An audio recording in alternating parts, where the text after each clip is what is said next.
Hello, my name's Sandra Vacciana. I work for a charity called Partnership for Young London. Our overarching aim is to improve outcomes for young people in London, and we do that by influencing youth policy. I have 4 different ideas that I would like to contribute to the conversation on nurturing the cultural capital of the children and young people that we work with. The first is looking at cultural capital on a macro level. I think it would be really beneficial to formal and informal educators to understand the identities of young people through the prism of intersectionality. So understanding the way that different aspects of young people's identities overlap, and that can reinforce levels of discrimination and inequality, and then understanding what that looks like as it manifests itself within a school setting, so that we are better placed to be able to put the necessary tools in place to prevent inequalities from happening as often as they do, and to intervene when inequality does occur. I think also that it would be hugely beneficial to adopt a concept used within Maya Angelou's work, where she talks about belonging to herself. I believe if young people learnt the concept, I belong to myself, I am accountable first and foremost to myself, they would be less inclined to look outside of themselves for acceptance and a sense of belonging. And they would also learn about self-agency, that they can be responsible, they should be responsible for some of the decisions that they make, the fundamental decisions that they make, and that they can steer their own path in life,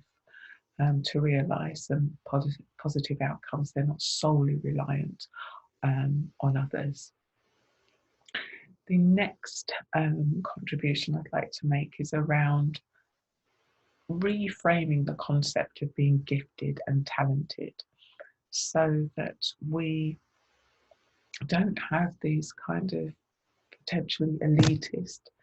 segregated groups of young people, some of whom are categorised in inverted commas as being gifted and talented, which is fine for them,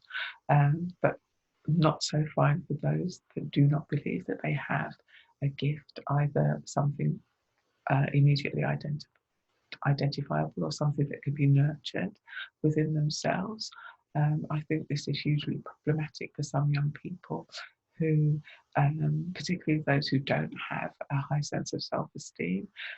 they can be left feeling that they are mediocre at best, and for those who are really underconfident, feeling that they are just surplus to requirements. So I think disbanding this whole notion of being gifted and talented, and really creating more of an even playing field for young people, so that they believe that they can nurture gifts within themselves that will be mutually beneficial, I think would really help build cultural capital.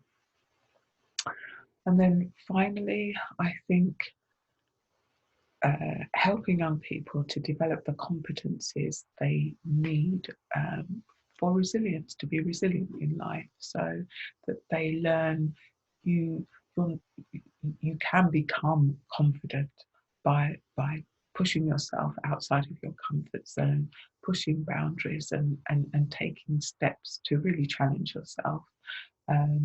to